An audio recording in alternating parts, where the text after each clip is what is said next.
So Angelica is a registered doctor of traditional Chinese medicine and acupuncture, and she runs a healthcare practice in Upwey and Clifton Hills called Therapies for Transformation.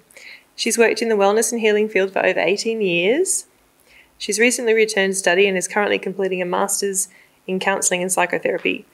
She's a nurturing, holistic and intuitive practitioner who works predominantly with women to achieve an inner abundance of health, vitality and wholeness, emotionally, physically and spiritually. She is passionate about women's health, spirituality and sacred feminine wisdom, earth medicine and body-mind awareness, positive menstrual education for young girls and reclaiming rites of passage for menarche, conception, pregnancy, birth, motherhood and menopause as sacred initiations. Angelica will give a specific focus to the role shame plays in healing and recovery and transformation. Angelica also facilitates seasonal women's workshops and women's circles for healing, spiritual growth and transformation. She offers a celebration day for girls and their mother or carer to positively embrace their first menarche and coming of age journey. Angelica has also 10 years of experience conducting women's workshops for healing and recovery at Odyssey House and Shiatsu therapy at Depaul House. Angelica is a mother of 2 girls who she birthed at home, and she believes each stage of life offers a transformational opportunity to discover the depth of our spirit, and each woman has the power to heal, reclaim their sovereignty, and live life generating their true potential. Angelica's personal philosophy sees adversity as a key to personal and spiritual growth. And by learning to navigate and traverse suffering and the shadow self, it is possible to transcend and transform wounds to the psyche, gaining insight into each individual's essential nature while accessing the inherent wisdom that lies within. Angelica promotes the practice of self-care, ritual and meditation, positive education and listening to our body's wisdom as essential ingredients to being whole and making empowering choices and living a fulfilling life. So, welcome Angelica.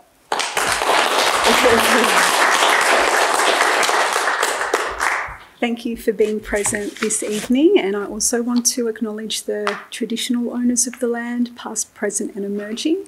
I'd also like to give thanks for all the speakers that have come forward so far. So I'm going to be speaking about shame, and we've all heard that from all of the presenters, the impact that shame has in keeping violence at bay, the effect that it has on our nervous system and our body when one experiences shame, and what that does internally and for our community. So we're going to be speaking about this, what shame is, how we feel it in the body, okay, what it does to our body, okay, what it does to our nervous system. And we're also going to be talking about the role of the nervous system in ourself and how that directly relates to our physical experiences. So through that portrayal, we can feel completely disassociated and isolated with the experience that we're having from a message we're being given from our nervous system. So we're going to be speaking about that effect on the body-mind, how we experience that ourselves. We're also going to be talking about, as we mentioned, the nervous system and what its role is and how we have a dual function and what that looks like in the body. We're also going to be talking about the brain and its impact and role of our experience with fear and with shame and what that does for us and to us. And I'm going to talk a little bit about, which you've probably heard, about neuroplasticity, so the way the brain adapts. So we'll just be briefly talking about that and the potential for growth and change in that construct. And finally, we'll be talking about how do we heal this shame? How does one actually heal the shame that one has experienced? So we're going to be talking about the stages of what we can do in order to do that. Okay, so when we talk about shame, we're talking about an experience of feeling embarrassment, of feeling humiliation, of feeling mortification, okay, of saying I feel mortified to the point that I cannot put myself out in a community because of my experience of humiliation, or feelings of being exposed or feeling betrayed. Now, when we start to have this response in our body, in our mind, what happens to our body?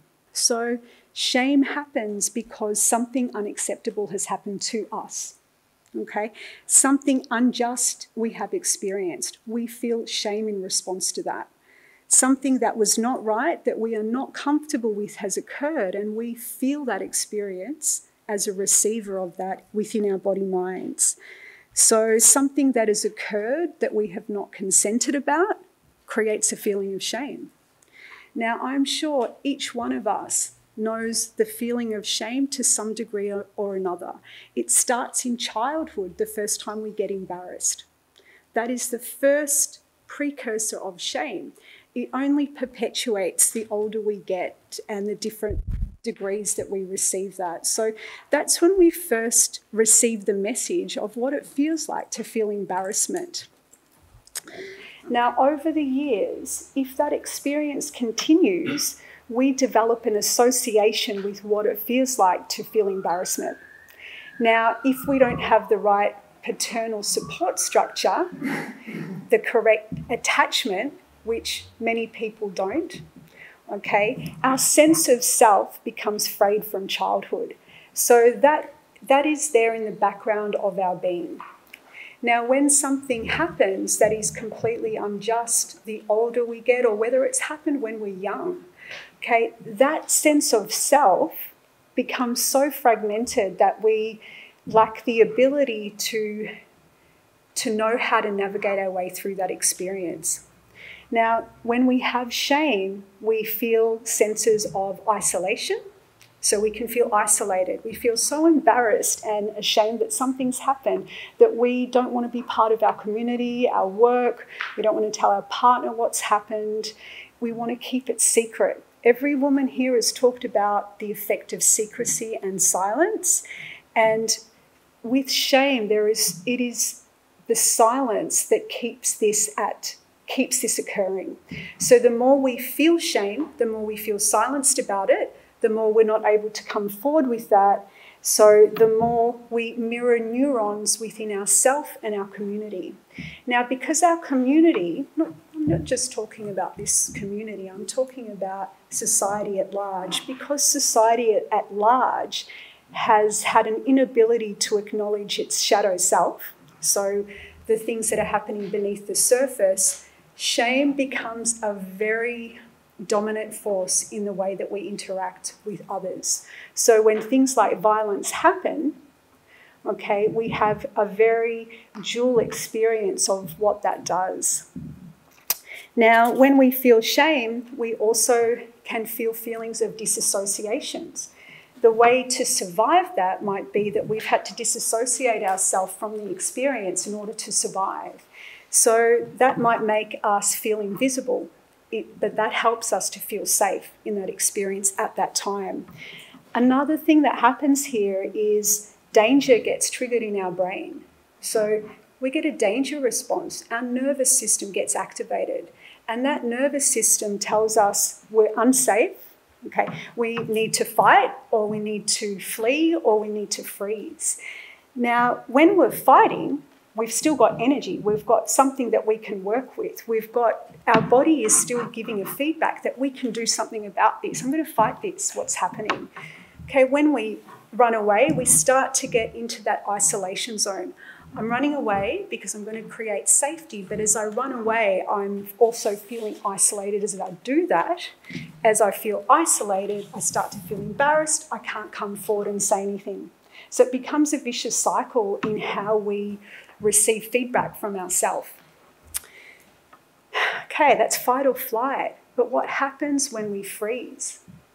What happens when we feel frozen from something unjust that has happened, where there has been rape, there has been violence, there has been sexual abuse? What happens in that act of freezing? So when we freeze, we become numb. And in that experience, if we think of a frozen lake and all the memories, all the experiences that's happened on that lake has stayed frozen into the lake, that's what happens to our body. So we hold that experience within the cellular DNA of our body. It is stored there and trapped. This is where it starts to get problematic, because when we store that experience there, any imprint of embarrassment or fear or shame will collectively keep activating that. This is where we get panic attacks. This is where we have post-traumatic stress. This is where we're getting triggered from someone saying one thing who had the same voice as the person that has shamed us in the past. So we keep getting an activation going on in our bodies. Our nervous system becomes heightened and very alerted. We become hypervigilant. So what does that look like and feel like? Well, it looks like a few different things for different people.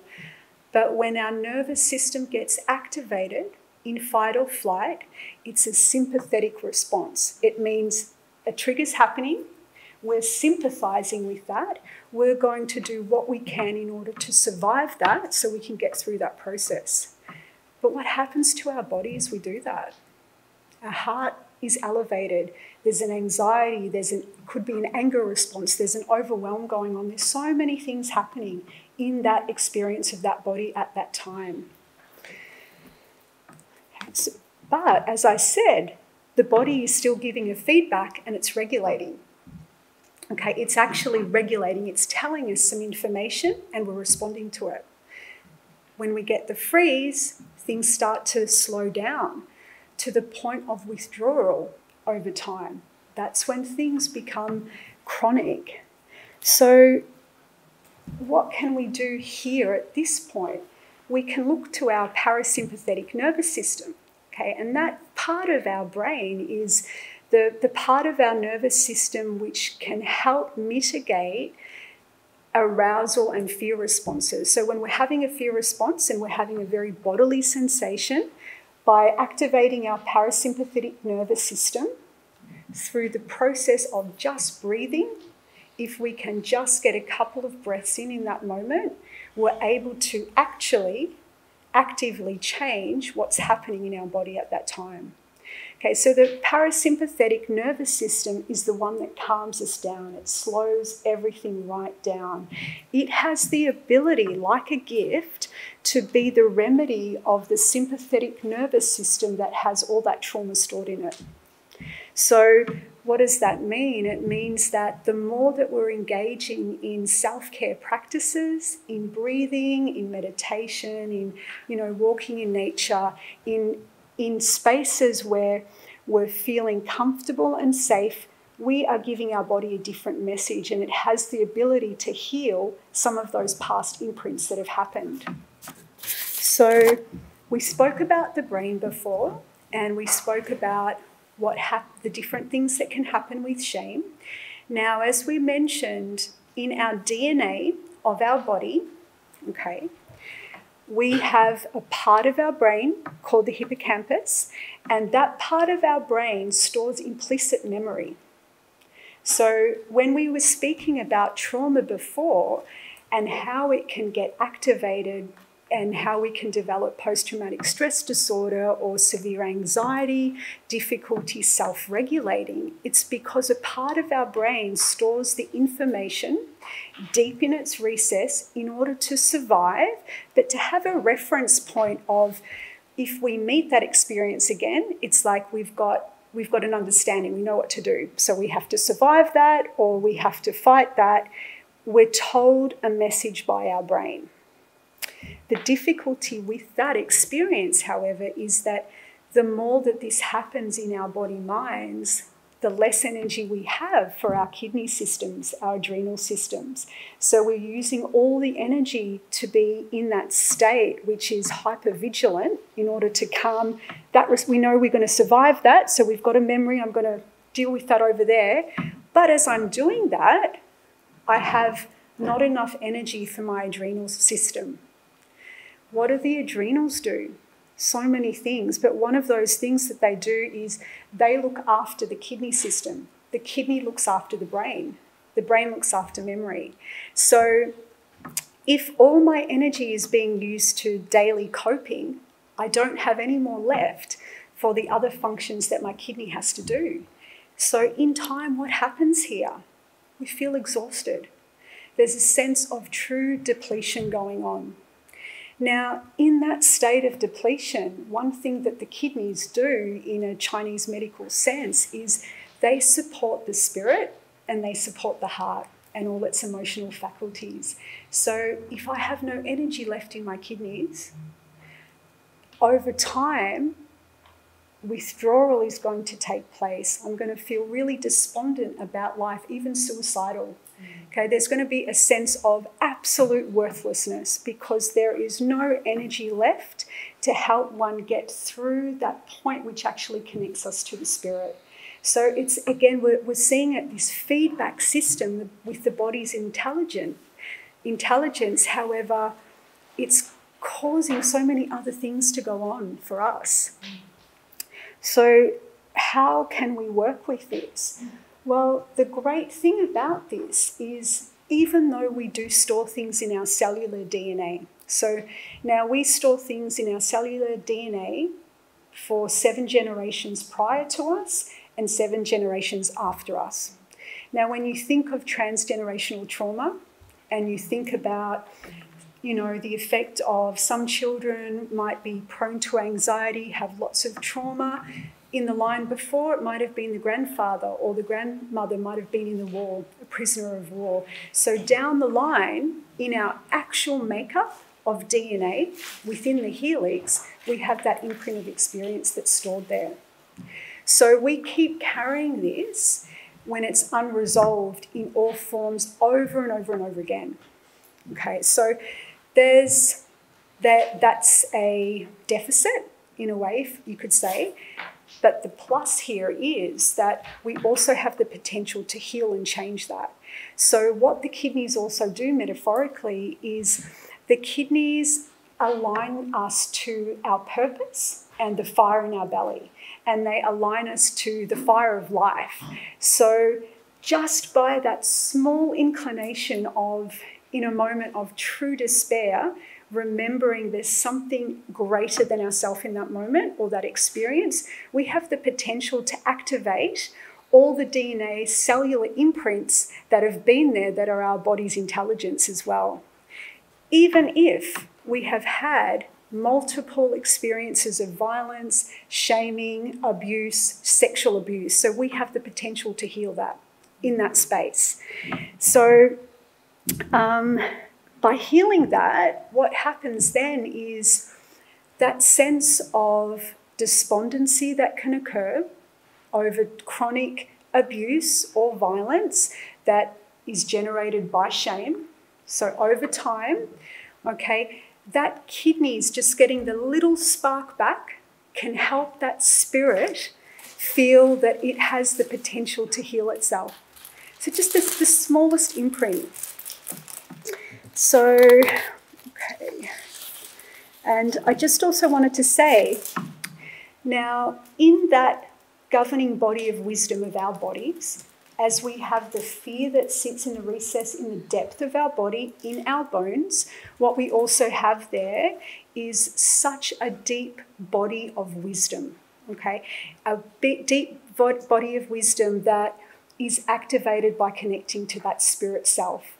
So that is there. So it's almost like with traumatic experiences and shaming experiences and how damaging they can be, when we're able to go to the first part of that and be with the first part of that experience, which might be the shaming and the isolation and feeling the fear that comes up, if we can get to that first part and sit with that, we're able to go a little bit deeper into ourselves and find that beneath that, there's something greater that exists within us, and that is our spiritual self. So as we have fear, like a two-sided coin, we also have on the other side of that coin, we have our will and we have our courage. So they sit right next to each other.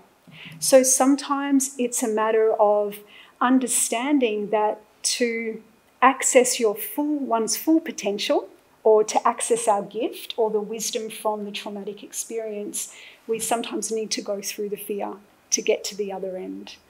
Of course, do we do this alone? We do this with the support, so we seek support. to help change those physical embodied structures. So we spoke a little bit about changing and adaptation, and that's what we're talking about here is neuroplasticity. So as we've mentioned that in our brains, okay, we have that mechanism of the hippocampus, which stores memory. We've got the amygdala, which is like a little almond. It stores fear, okay? But we also have these things which are called mirror neurons. So what that means, and we've probably all heard about it, is that say we're going through an experience ourselves personally of feeling afraid or feeling isolated or withdrawn or perhaps near death or something quite dismal. If we even see something around us that is calming or someone that's calming and safe, that in itself has the ability to actually talk to the cells of our body and create a calming effect. So it's called co-regulation.